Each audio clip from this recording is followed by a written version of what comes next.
Chicken pakora খেতে ভালোবাসে না এরম মানুষ তো খুঁজলে পাওয়াই যাবে না।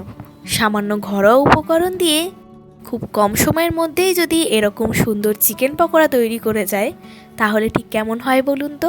এই চিকেন পকোড়াগুলি ভেতর থেকে যেমন হবে সফট এবং জুসি, বাইরে থেকে তেমন হবে ক্রিস্পি। তাহলে আর দেরি না করে চলুন আজকে রেসিপিটি দেখে নেওয়া যাক। নমস্কার, আমি মিলি আর আপনারা দেখছেন মিলিস লিটল কিচেন। আমাদের আজকের recipe chicken pakora. Chicken pakora বানানোর জন্য প্রথমেই রয়েছে আদা, রসুন এবং কাঁচা লঙ্কা। এখানে মোটামুটি 4 থেকে 5 স্লাইস আদা, 6 থেকে 7 কোয়া রসুন এবং 2 থেকে 3টে কাঁচা লঙ্কা রয়েছে। এরপর রয়েছে প্রায় 200 থেকে 250 গ্রাম মতন বোনলেস চিকেন। এরপর চিকেনটিকে ম্যারিনেট করার জন্য প্রথমেই দিয়ে দেবেন পাতিলেবুর রস,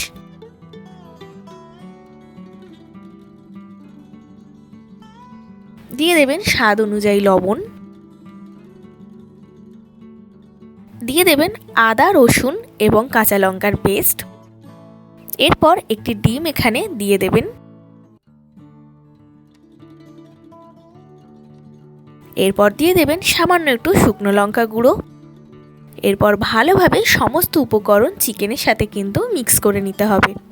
এই চিকেন পকোড়া রেসিপিটি কিন্তু ভীষণই সহজ আর খেতে কিন্তু দুর্দান্ত হয়।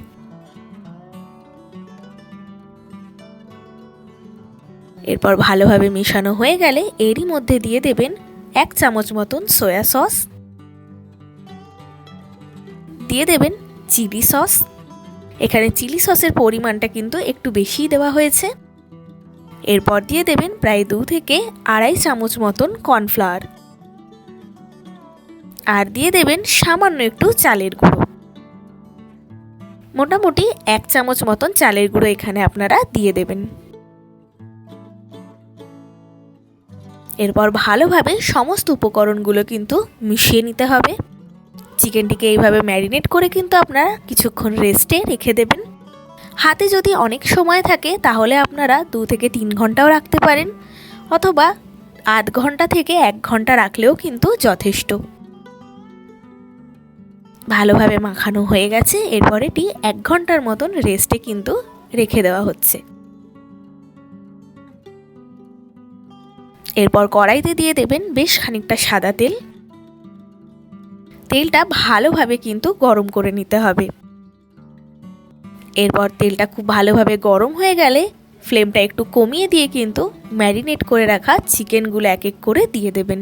চিকেন পকোড়া ভাজার সময় কিন্তু অতি অবশ্যই ফ্লেমটা একটু কমিয়ে দেবেন, খুব বেশি হাই রাখবেন না, তাহলে ওপর পোর্শনটা দেখবেন ভাজা হয়ে বেশি পুড়ে যাবে এবং ভেতর থেকে কাঁচা থেকে যাবে। তাই একটু মিডিয়াম ফ্লেমে কিন্তু এইভাবে পকোড়াগুলো ভেজে নেবেন। মিলিস লিটল কিচেনে যদি আপনারা নতুন হয়ে থাকেন তবে অবশ্যই চ্যানেলটিকে সাবস্ক্রাইব করে বেল আইকনটি ক্লিক করে দেবেন, যাতে এই চ্যানেলে হওয়া সমস্ত রান্নার আপডেট সবার আগে আপনাদের কাছে পৌঁছে যায়। ভিডিওর ডেসক্রিপশানে আমার ফেসবুক পেজের লিঙ্কটিও দেওয়া রইল। আপনাদের কাছে অনুরোধ রইল আমার ফেসবুক পেজটিকেও ফলো করার জন্য। গোল্ডেন ব্রাউন হওয়া পর্যন্ত কিন্তু ভেজে নিতে হবে। এর ফলে দেখবেন বাইরেটাও যেমন সুন্দরভাবে ভাজা হয়েছে তেমন ভেতর থেকেও কিন্তু সফট এবং জুসি হবে। আমাদের চিকেন পকোড়া কিন্তু একদম রেডি হয়ে গেছে। এইভাবে অল্প অল্প করে সবকটা চিকেন পকোড়া ভেজে নেবেন। এরপর সার্ভ করে দিন। সঙ্গে এইভাবে একটু রিং করে কাটা পেঁয়াজ দিয়ে দেবেন, আর সামান্য একটু বিট লবণ এবং গোলমরিচ গুঁড়ো কিন্তু ওপর থেকে ছড়িয়ে দেবেন। এতে দেখতেও সুন্দর লাগবে এবং খেতেও কিন্তু দারুণ লাগবে। এবার একটি চিকেন পকোড়া আমি আপনাদের ভেঙে দেখাচ্ছি। দেখুন কি সুন্দর হয়েছে, ভেতর থেকে কিন্তু সফট এবং জুসি আর বাইরে থেকে একদম কুড়কুড়ে। গরম গরম কফি অথবা চায়ের সাথে কিন্তু এরকম চিকেন পকোড়া সার্ভ করে দিন। তাহলে আপনারাও একবার আমার মতন করে চিকেন পকোড়ার এই সহজ রেসিপিটি তৈরি করে দেখুন। আশা করছি এই রেসিপিটি আপনাদের ভালো লাগবে। আবার আপনাদের সাথে আমার দেখা হবে নেক্সট ভিডিওতে নতুন একটি রান্নার সঙ্গে। আপনারা ভালো থাকবেন, সুস্থ থাকবেন। আমার আজকের এই রান্নাটি যদি আপনাদের ভালো লেগে থাকে এবং সহজ বলে মনে হয়ে থাকে তাহলে অতি অবশ্যই একটি লাইক দিয়ে যাবেন এবং কমেন্ট করে জানাতে কিন্তু ভুলবেন না।